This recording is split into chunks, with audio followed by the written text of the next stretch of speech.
Good evening, everyone, and a warm welcome to each of you. I am Komal Shah, your host for today's talk on your gut, the second brain. I'm a holistic nutritionist and a health facilitator with Sharan. For those who are new to Sharan, I'm sure some of you must be.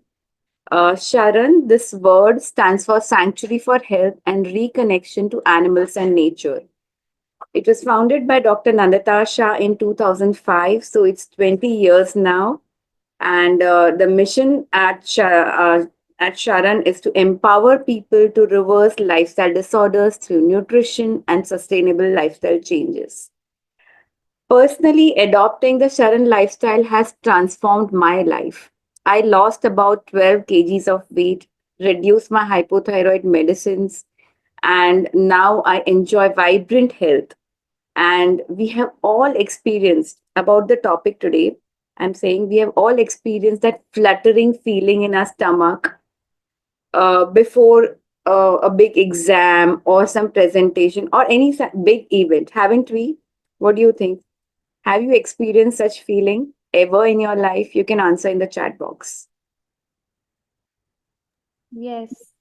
Yes, that's wonderful. Thank you, Karishma. Thank you for answering me. So, that's because our gut and brain are deeply connected. What we eat doesn't just impact the digestion process, it also plays a huge role in our emotional and mental well being as well. In fact, my own journey has shown me such powerful connection. Like when I gave up dairy, I felt calmer, more centered, and mentally at ease.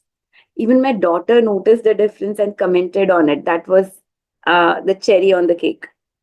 And again, about 3 years back, when I removed gluten from my diet, it felt like there was some mental fog in my head which was lifted. My thinking became clearer and sharper over the time, and it helped me connect the dots between the diet and my mental clarity. So, these were my two experiences. Now, without further delay, let me introduce you to our speaker for today, Dr. Nandita Shah, the founder of Sharan India and the recipient of the prestigious Nari Shakti Puraskar in 2016. So, Dr. Shah founded Sharan to help people to heal themselves and the planet through the connection between nature and animals. She helped over 1 lakh people improve their health and reverse diseases naturally. She's also the author of the bestseller book, Reversing Diabetes in 21 Days, which has empowered many to transform their health through simple lifestyle changes. In fact, sustainable also. So let's dive into the fascinating session with Dr. Shah and explore how small dietary shifts can lead to profound mental and physical health changes. So over to you, Doctor. Thank you, Komal, I, for that wonderful introduction. yeah, I'll just spotlight you. Yes. Thank you, Komal, for that wonderful introduction. And I'm so happy to be here with all of you. And this topic is something that I never learned while I was in college. In fact, it's a topic people are studying about now. It's a growing topic. So I'm really excited to share what I know with you. Of course, I can't share everything just now, but all the important things we'll talk about. So I want to just go to my screen share and my PowerPoint.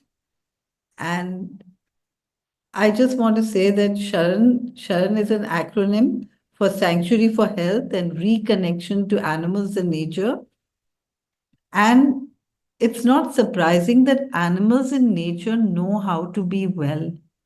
They know what to eat, they are instinctive, and if they eat foods that are natural to their species, they're automatically well.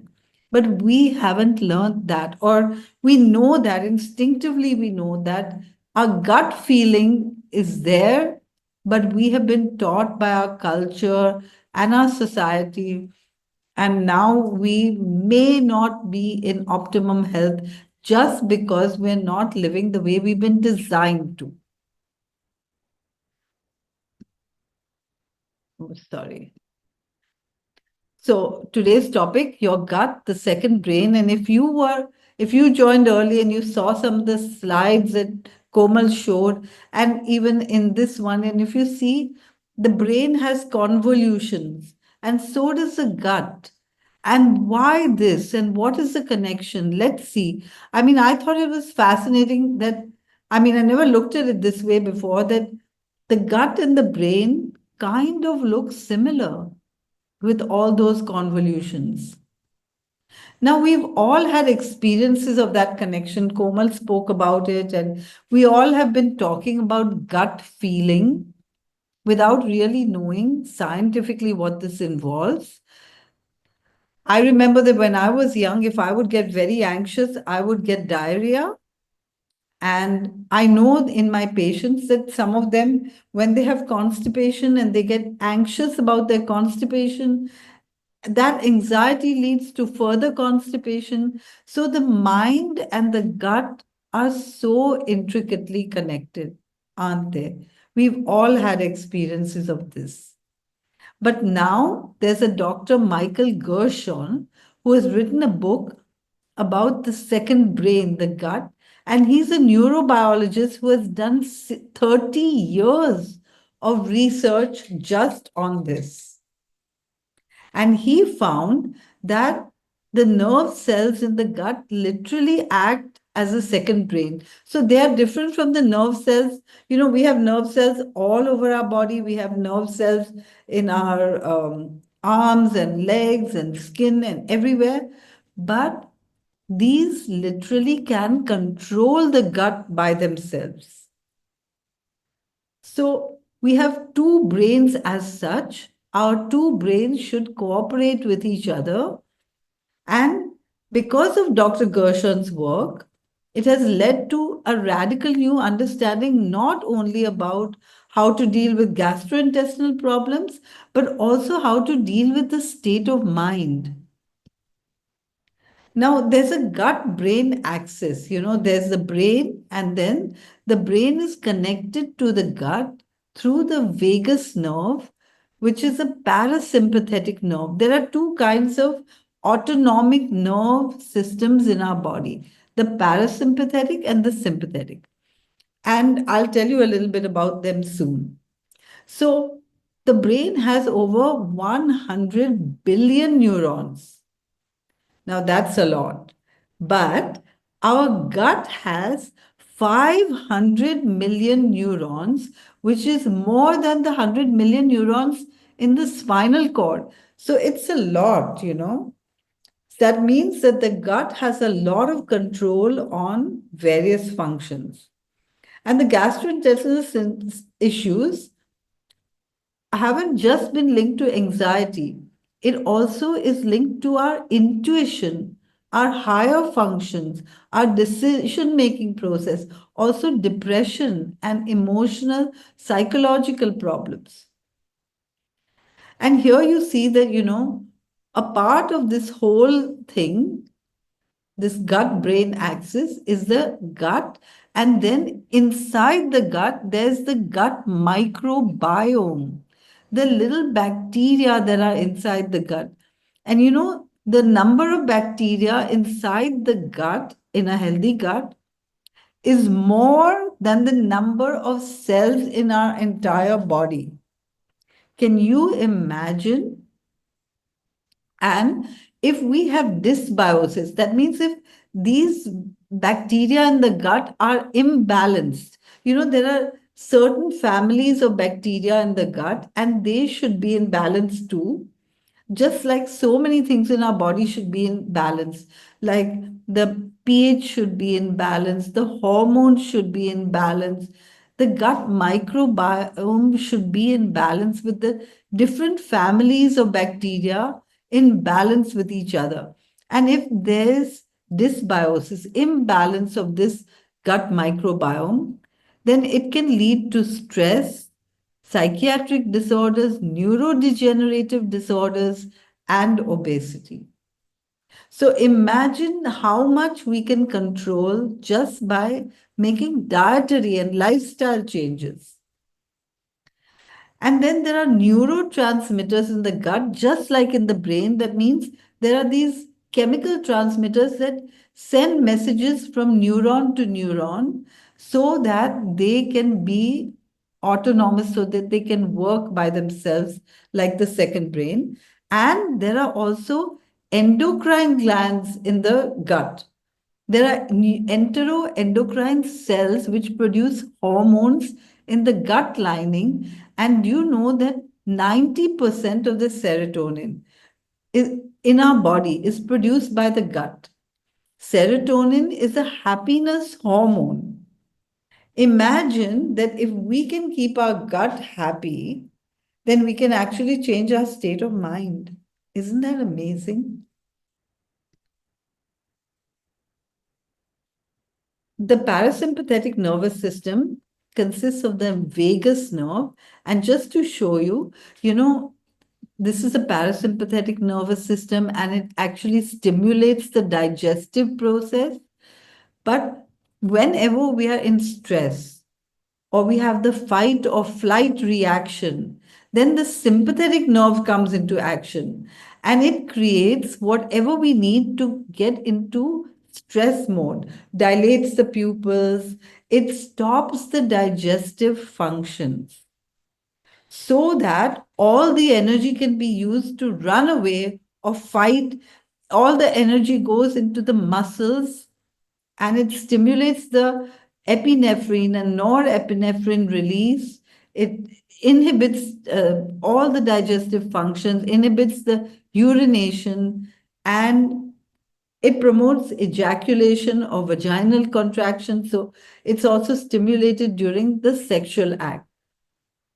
Now, on the other hand, the parasympathetic, the vagus nerve, works to stimulate the digestive system. So, look how beautiful our body is. When you're stressed, when you have to run, fight, flight, then your digestive system shouldn't work. You should not be having the urge to pass stool or urine or anything like that. So, all that stops, and the muscles and everything that you need for fight or flight comes into play. But when we're not stressed, then digestion takes place properly. So it's really important that if you want to cure gut problems, we also have to look into stress. And mind and body are always connected. Is this making sense to all of you? Like, can you relate to what I'm saying? Please type in the chat box if you can. Yes, doctor, they're saying yes. Okay, wonderful. So now that you've understood, it's so important to build gut health, right? And how can we build gut health? We have to understand that the gut contains more microbes than all the cells in our body. And these microbes have to survive. They live in balance with our cells. It's a symbiotic relationship. And, we have symbiosis within our body, and we should have symbiosis outside our body in the outer world. For example, the small fish eat the algae, and then the bigger fish eat the small fish, and then the bigger fish eat the medium sized fish. So the whole system always remains in balance. And this balance can create a perfect world. Right now, we have broken the balance. We can see that, the number of human beings on the planet are way more than the number of other wild animals, for example. And the livestock that we produce is way, way more. Um, the volume of livestock is way more than the human population. That means that we're totally now out of balance. And that's why we're getting so many diseases within our body, but we're also getting, like, the earth is suffering from diseases. We're suffering from climate change and droughts and floods and all these kind of things due to human intervention. Now, we can't take care of everything, but here's what we can do. If we look after our gut microbiome, then we are all part of the universe. And if everyone starts looking after themselves properly, the universe starts functioning better and everything comes into symbiosis. So, as I said, the human body contains trillions of microorganisms, outnumbering the human cells by 10 is to 1. 10 more bacteria in our gut than the number of cells in the body. Now, can you understand what that means? If we take an antibiotic and we kill the bacteria in our gut, this whole symbiosis stops. And our body cannot function and cannot digest well if we don't have all those those microorganisms. I remember, I never, ever take antibiotics, but once I got dengue and I got admitted in hospital, and without thinking, the doctors just gave me an injection of an antibiotic, and within no time, I had diarrhea. The body just tried to throw it out, but it was also killing all the microbiome in my body. I realized right away, no matter how sick I was, that I needed to get out of the hospital. I took discharge, um, like against medical advice. I took discharge and looked after myself at home because they didn't ask me before giving me the antibiotic. And I had just gone to the hospital to get a diagnosis, and there I was admitted and treated. So, it's so important not to take antibiotics for nothing. First of all, a viral infection cannot be cured by antibiotics, and still, so many times they are given even when we have a viral infection. So we really need to look after our gut microbiome just as we would look after all the cells in our body, because it's equally important. The gut microbiome performs symbiotic functions. Actually, the gut microbiome produces short chain fatty acids, which are required for normal functioning of the body. And the gut microbiome feeds on fiber. So we need to consume a lot of fiber in order to keep all those bacteria satisfied. And fiber only comes from plants, and that too whole plants, which is why we always say eat whole plant-based food, right? We don't want to have refined things like oil or sugar or white rice or white flour. We don't want to lose any fiber, not even by peeling vegetables and fruits. I mean, we are going to peel only the things which nature or God expected us to peel. Like we would peel peas, for example, or onions or garlic. But I never peel ginger or turmeric. I just grate it straight into my food with the skin on, because I know that the skin of these vegetables is fiber. It's like the gold for my body.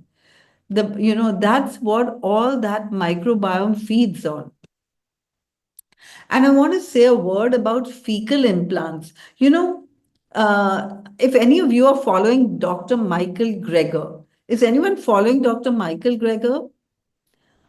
I got a mail from Dr. Michael Greger today. Anyone following Michael Greger here? By any chance, you can type into the chat box. Yes, Dr. Ankita and Miko says yes. Oh, wow. So, Dr. Michael Greger has been doing a lot of research and he's written books. He's written a book called How Not to Diet and How Not to Die, and all kinds of books teaching you how you can be in your pink of health. And he sent a video today about fecal implants.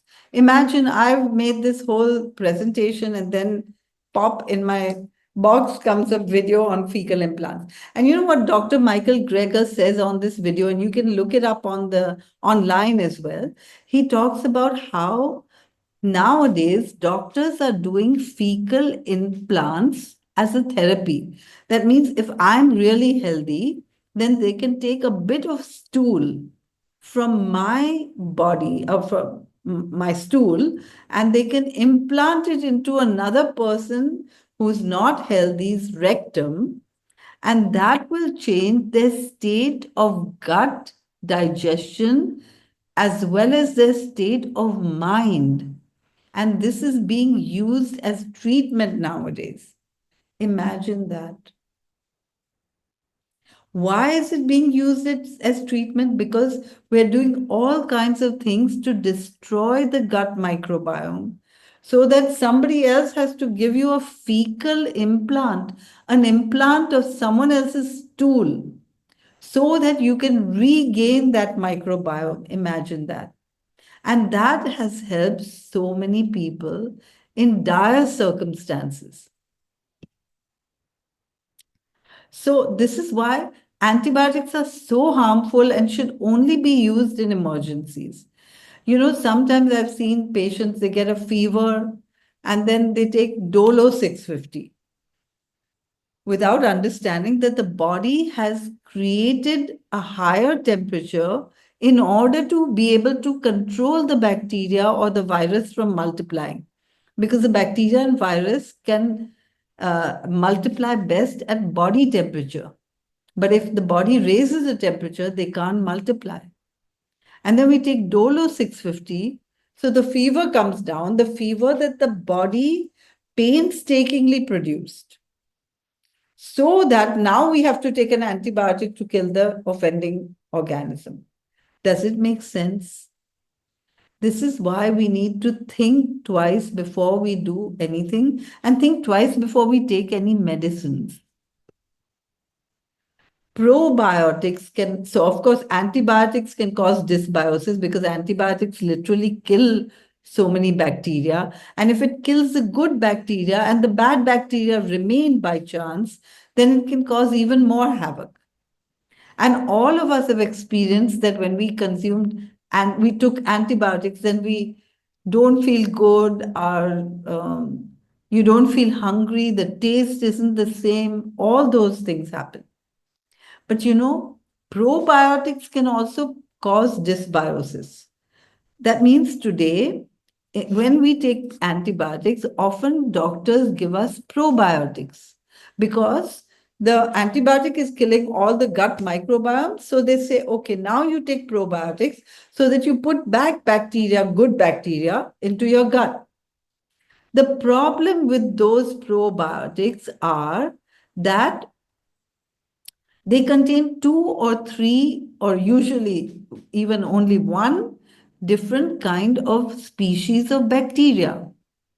So then it causes more imbalance because you don't have all the families in balance because you've just taken one kind of probiotic, usually lactobacillus. But we also take different foods like curds or something as a probiotic. Remember, we don't ever need to take a probiotic unless we have killed all the bacteria in our gut. Because if when we make curds, you take 1 teaspoon of curd starter and put it in a big bowl of warm milk, and this could be plant-based milk as well.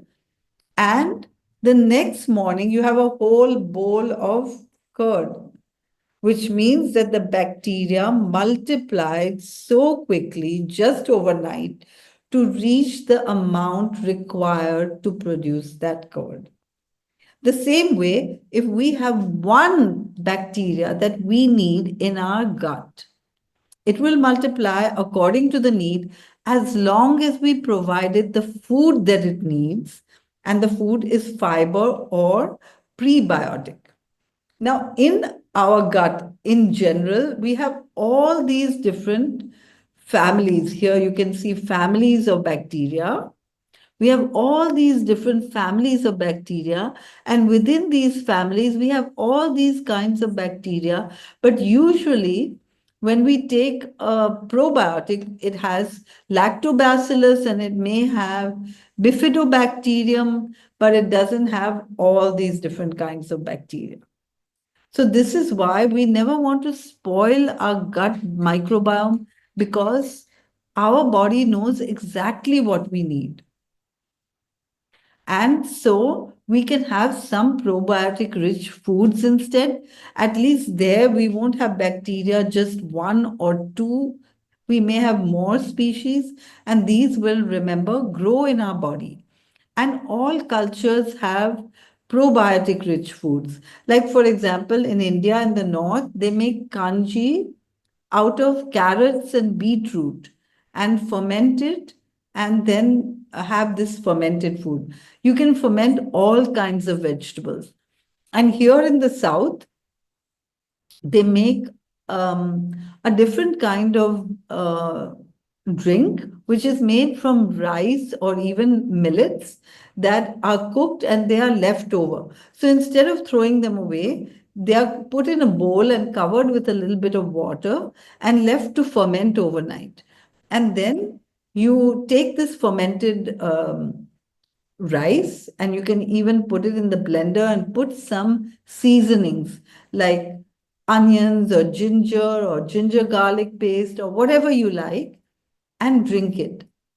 Doc- Now, I want to ask you, I'm just going to stop my share for a moment, and I want to ask you, have any of you ever consumed these probiotic foods in India, or any probiotic foods for that matter? I showed you some of them, and all cultures have them, like kimchi and um, what do you say, natto, or natto is fermented soya beans, or sauerkraut is fermented cabbage in Germany, and miso is fermented soybean, which is used in Japan, and so on. So, if you have tried these fermented foods, how do you feel about them? How do you feel when you consume them? Would anyone like to share? Doctor, they have shared that some Ankita has consumed kanji, Yes, ambali, then yes, fermented rice, sauerkraut, kimchi, beet kvass. yes. And can you tell me anything that you observe when you consume these foods?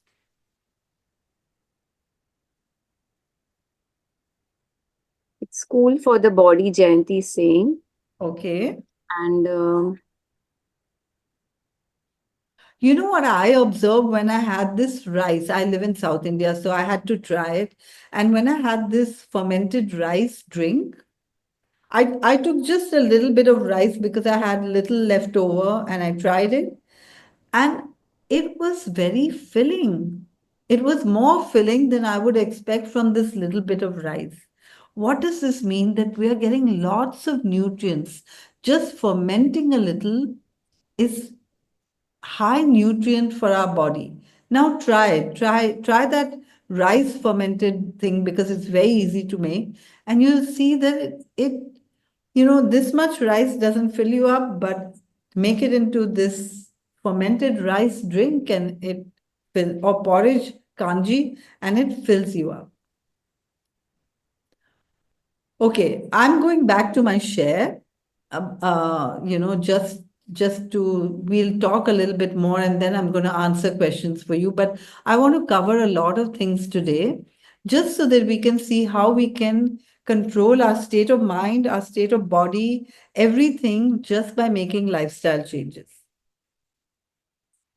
Okay, so these are some of the um, different fermented foods world over. And these are prebiotic rich foods. And you don't even need to look at this. This is just a photograph I picked and put here for fun because it's colorful.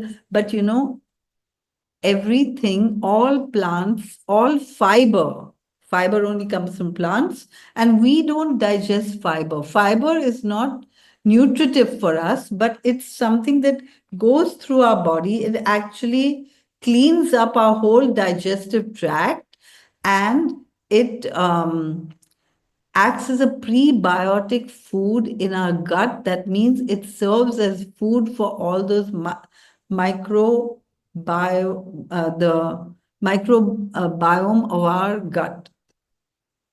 Now, foods that cause dysbiosis, this is pretty obvious, are all those foods which lack fiber. Because if you don't have fiber, what are you going to feed that bacteria, that good bacteria, right? And chemicals, because those chemicals can kill that bacteria. That means when we eat foods that have been sprayed with pesticides, it's not good for our body.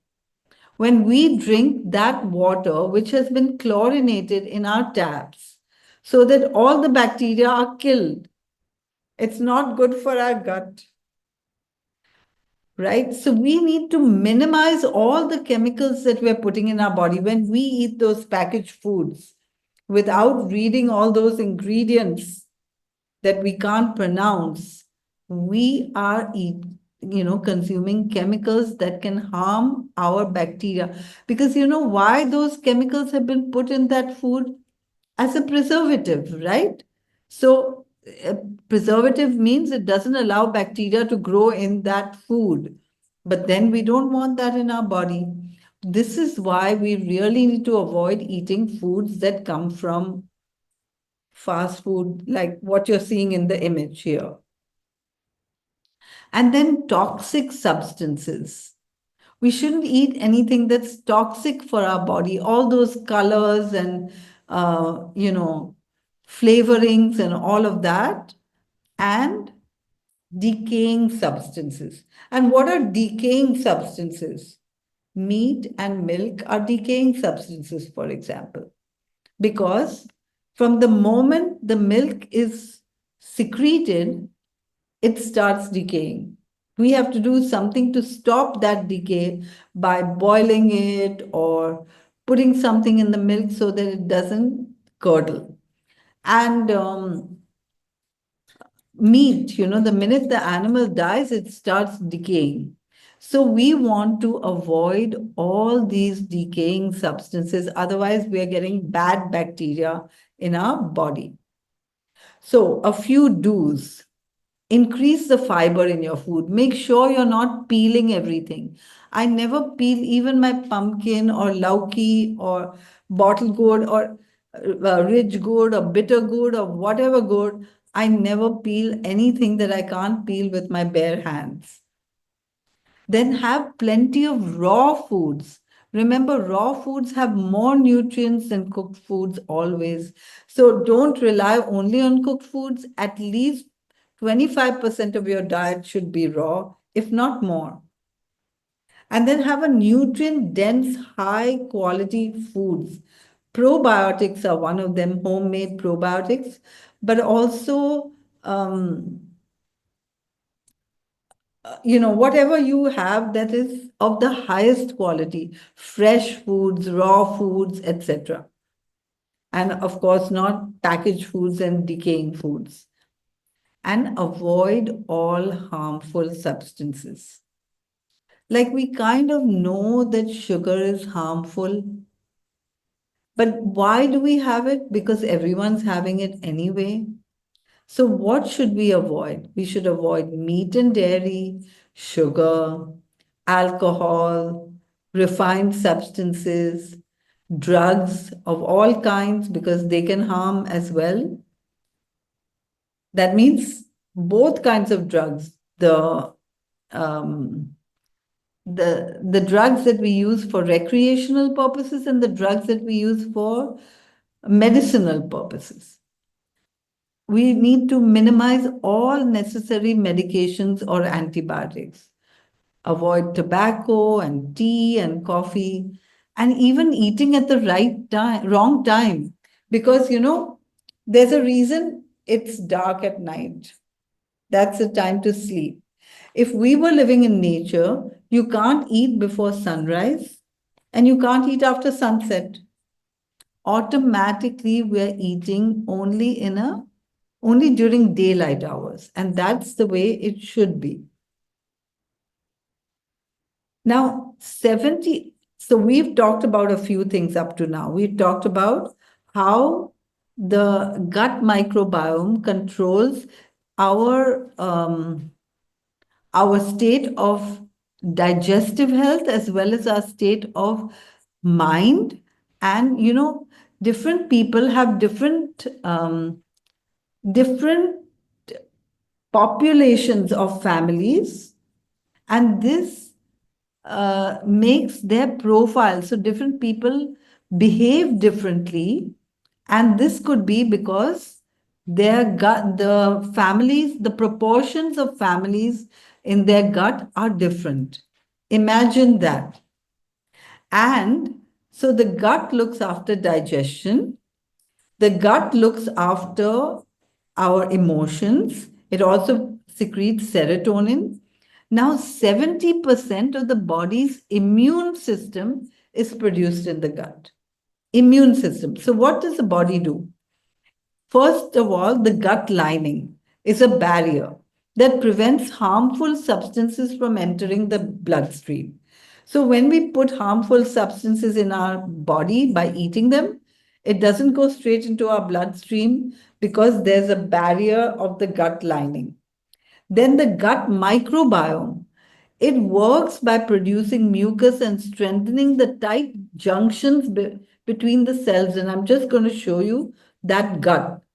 And then there's these epithelial cells that produce mucus that trap the bacteria within the gut, so they don't does it cannot go outside the gut into the body. Like when we pass stool, we are also passing a lot of bacteria, good and bad.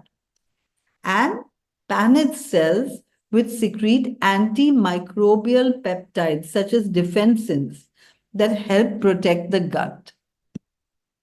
Now, there's something called leaky gut, and this occurs in many diseases, especially autoimmune diseases. So, let's see what leaky gut is.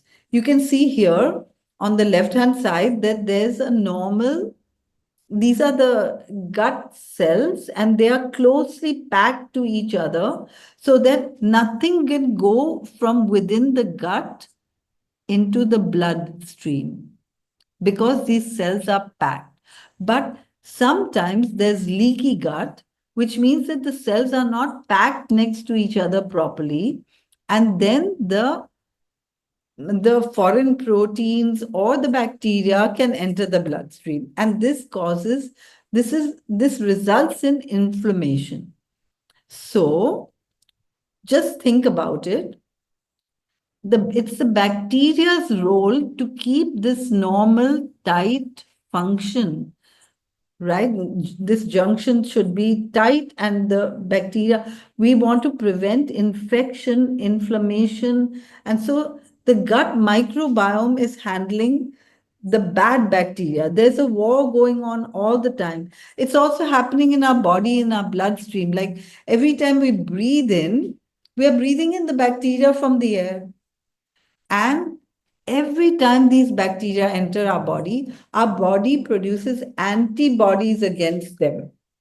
So it's not bad to breathe in bacteria. It's not bad to take in bacteria. Remember, all the animals eat straight from the ground and drink the water from the stream. And when we do this, our body produces antibodies and we become more immune to all these things, right? So the same is happening within the gut. And the causes of leaky gut are a diet in high sugar, fat, and low in fiber. Alcohol is a big cause. Chronic stress. Stress can, remember that, our gut and our emotions are connected. And if you're under chronic stress, then you can have inflammation of the bowels. And many digestive disorders are linked to stress. Like you can get digestive disorders like IBS as a result of stress, irritable bowel syndrome, as a result of stress. And then, of course, antibiotics because they kill the good bacteria. And then the environmental toxins, the pesticides and environmental contaminants, and that's why we really want to avoid them. It would be good to have a RO filter. Now, RO filter is good and bad. It's good because it takes out all the chemicals. It's bad because it takes out all the minerals. but the minerals we can put back in. For example, I squeeze, uh, say, half a lime juice in every glass of water I drink. Or you can just squeeze a quarter lime, whatever you feel gives you that fresh feeling in the water. Or you can slice oranges and put them in a jug of water, or cucumber, or you can make a herbal infusion and drink it instead of just plain water. This means we are remineralizing the RO water.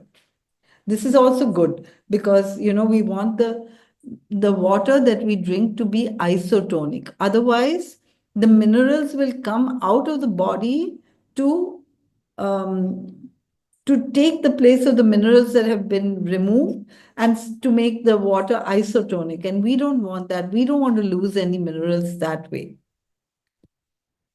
And then chronic inflammatory diseases like inflammatory bowel disease and celiac disease can also cause leaky gut. Other diseases like liver disease, HIV, AIDS, etc. Food allergies can cause leaky gut. Drug use like non-steroidal anti-inflammatory drugs, aspirin and ibuprofen, the ones that we have on our bathroom shelf, which we just pick up and take for the smallest problem, a headache or a fever. These can cause leaky gut. And of course, infections like worms and parasites and yeast and bacterial and viral infections as well. And this is why it's so important to look after our gut just the way we look after other important organs like our liver or our heart or our brain. Now, we talked a little bit about the times of eating and fasting. And nowadays, so many people do intermittent fasting. And many people ask me, is it good to do intermittent fasting? Just think about it. If we were living in nature, we would not eat before sunrise and we would not eat after sunset. That's just 8 hours or maybe 10 hours. That's automatic intermittent fasting. The problem is that today we have lights on and we don't know the right times for eating anymore. Jain religion. Jain religion says you should not eat after sunrise. I mean, before sunrise, and you should not eat after sunset. So look at the science that people knew in the past, but now we may not be following it. Okay, and then I want to say a word about our gut and stress, anxiety, and depression because so many people are suffering from this today. And it's not just our gut microbiome. We can do a lot more. So, what is stress? Can you tell me in the chat box what is stress?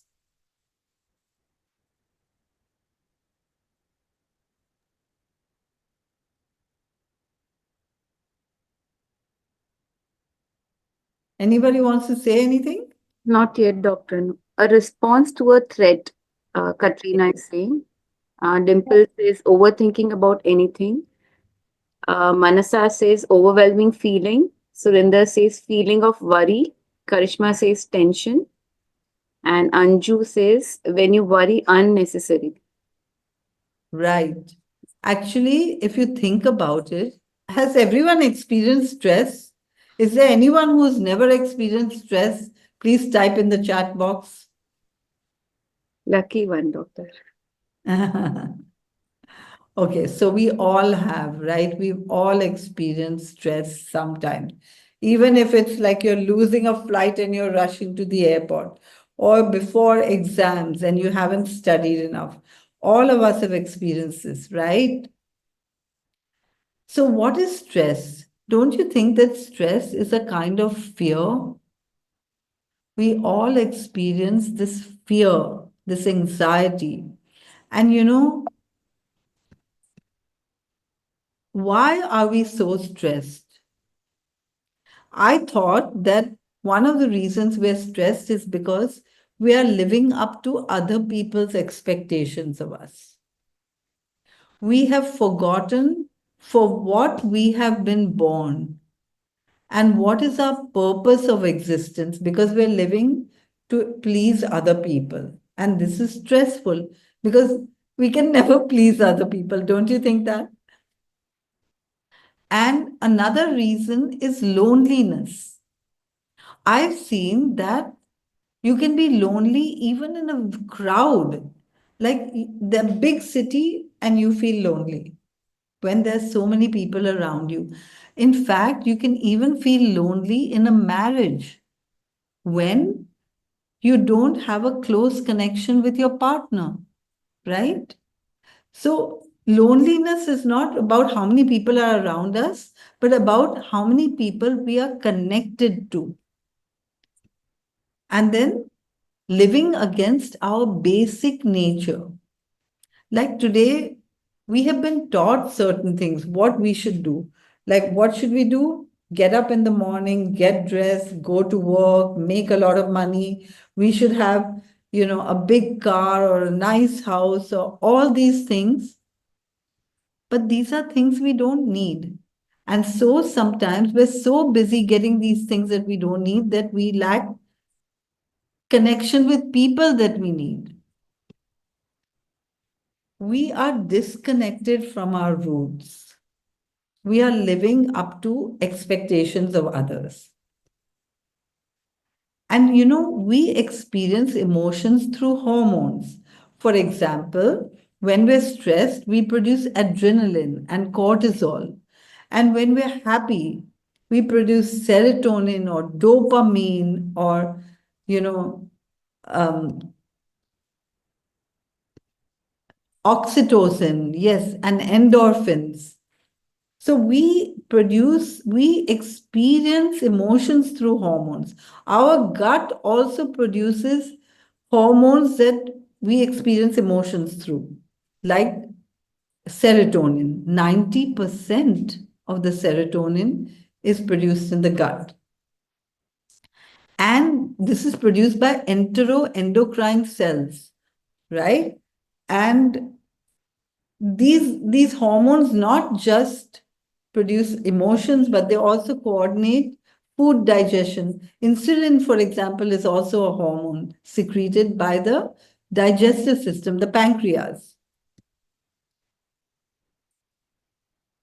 Now, I want to share a personal experience of mine with you. I used to wake up when I was a child every morning with a feeling of anxiety or fear. And then I would get out of bed and get on with my day, and this would kind of go away. But it was every single morning. And so I did some research on this, and I found that this is not unusual. This is a common phenomena. And it's not an anxiety disorder, but it just happens to people. Have any of you experienced this? Please type in the chat box if you have. Sorry. Saurav says yes. Dimple says no. Okay.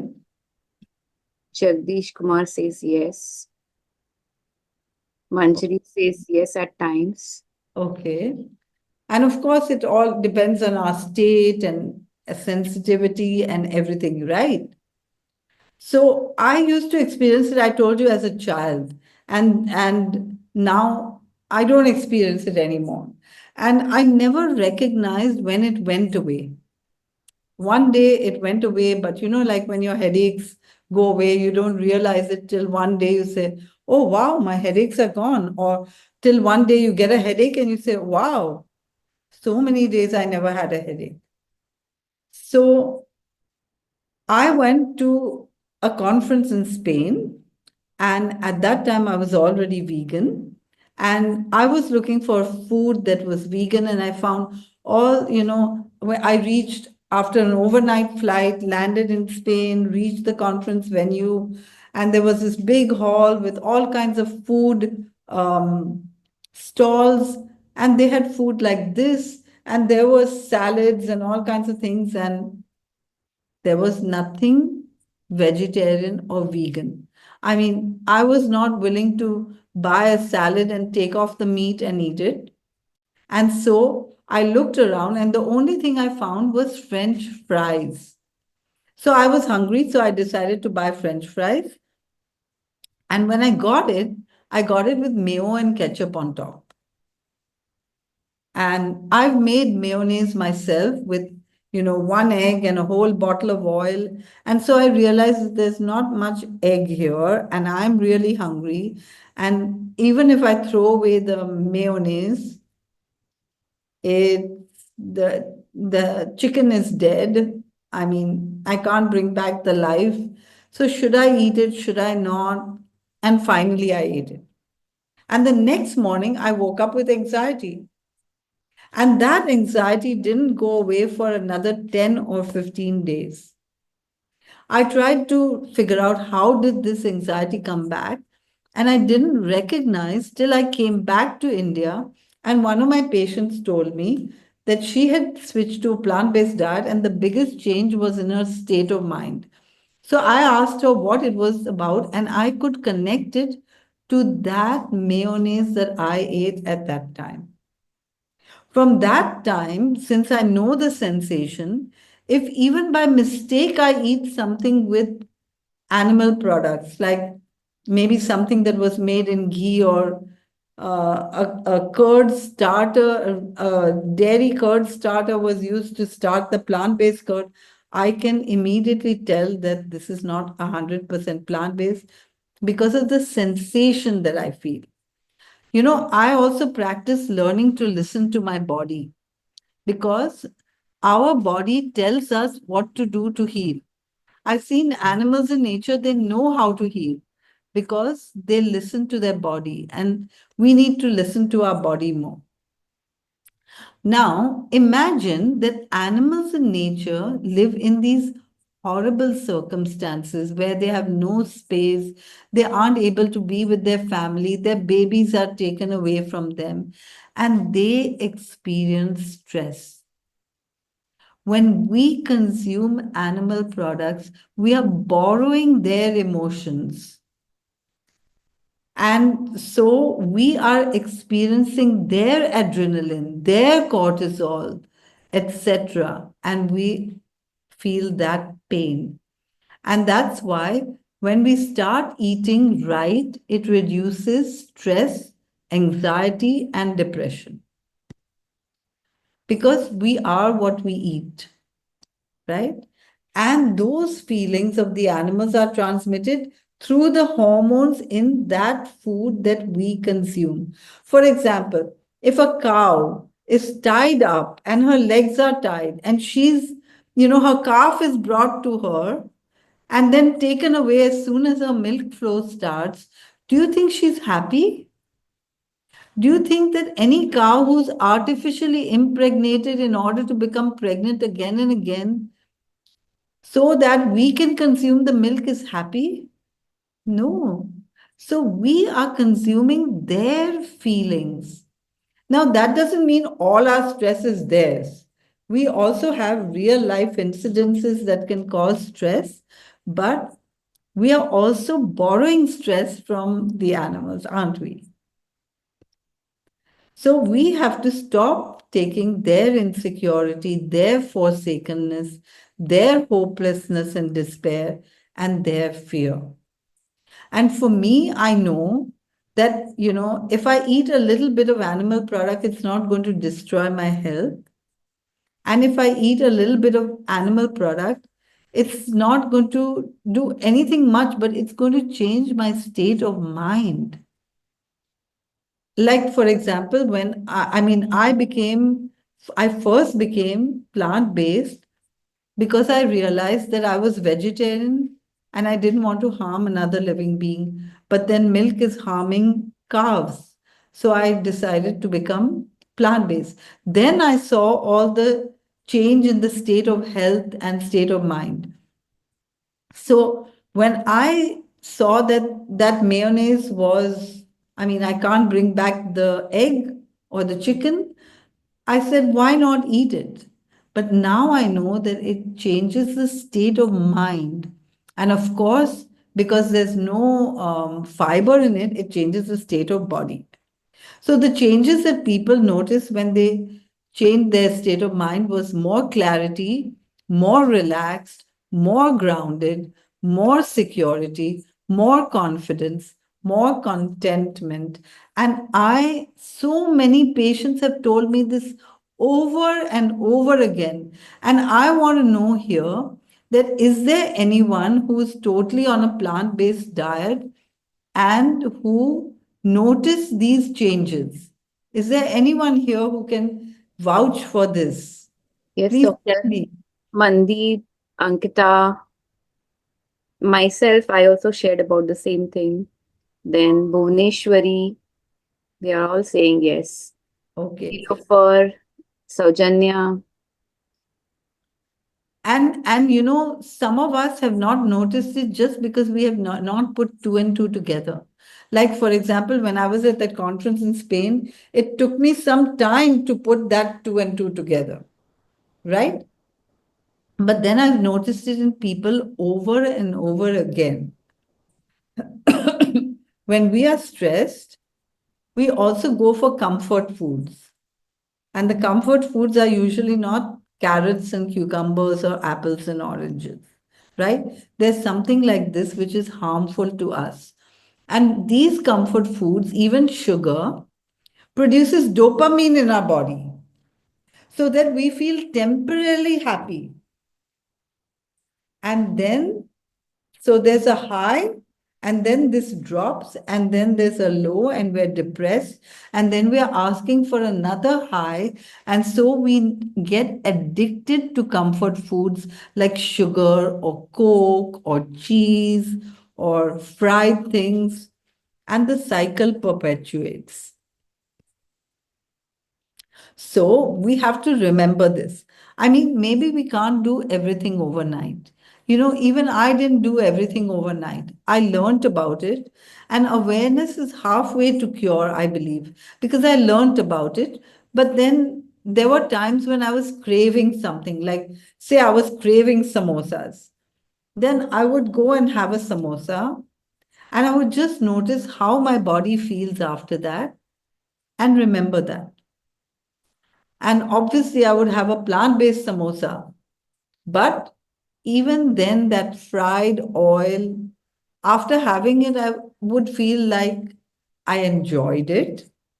I tell you, if you do it, enjoy it thoroughly. Eat it and lick your lips. But after that, see how your body feels. And then, when the thought of having the samosa comes again, and it will come again and again and again, see how you feel. Remember that how you felt before and say, do I really want to do this again? And often, at least for me, the answer was yes. I do feel like doing it again. And I had another one. But after some time, it's just gone. I didn't know when that urge to have samosas went away. It just went away. And the samosa shop is very close to my office, the one that I used to have. And I used to have it maybe once in 2 months or something whenever I was stressed. But now it doesn't even occur to me anymore. And it's been years since I ever stopped into that shop. Imagine that. So remember that fiber promotes a good microbiome. And when you keep feeling good, you don't feel like having those things.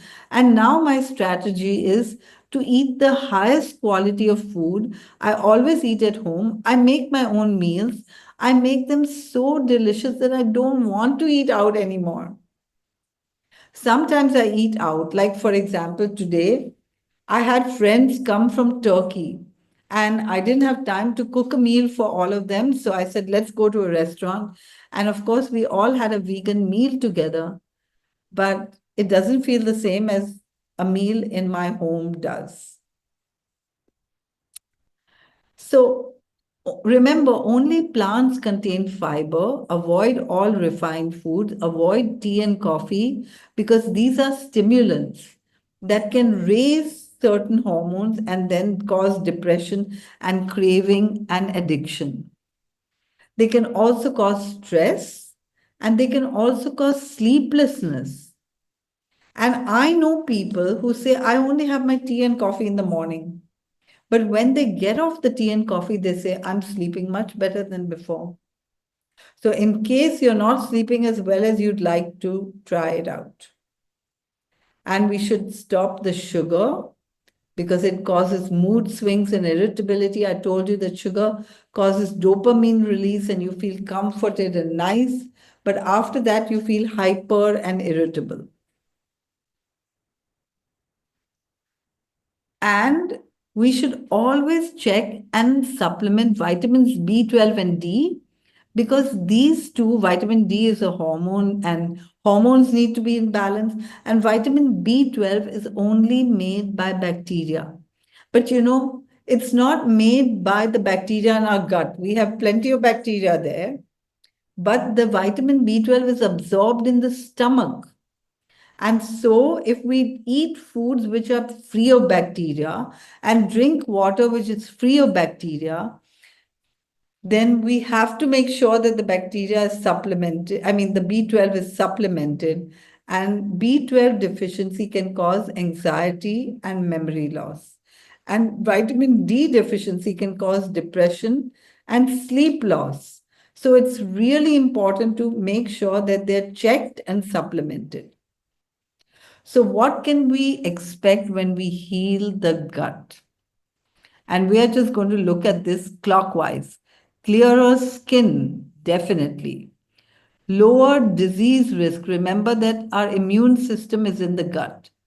Reduce seasonal allergies. Less food sensitivities. Remember that we're not eating the foods that our body was not supposed to take anymore anyway. And then less anxiety and depression, improved cognitive function. And when Komal was introducing, she talked about how her mind became clearer, right? Her brain became sharper. Imagine if children eat the right food always. And I read a book by Victoria Butenko, and she said that her kids never used to do well in school till the whole family went raw. And when they all went raw, her two children were getting double promotions. Imagine that, right? And then better energy and a stronger immune system, reduce inflammation and pain, hormonal balance, and better moods. Who can use all these things? Anyone here? Okay, I'm sure we all can, right? I don't even have to ask you to write in the chat box.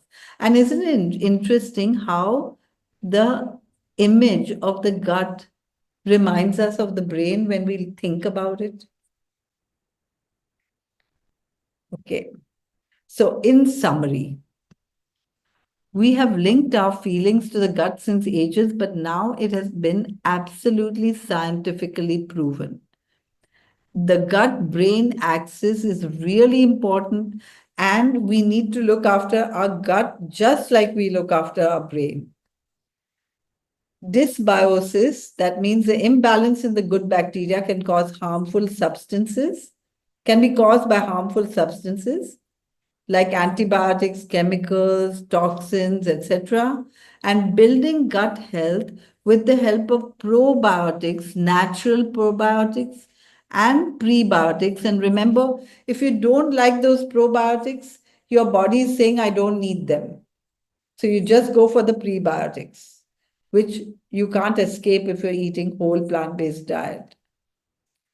The gut is linked to the immune system. You can improve your immune system by keeping your gut in order.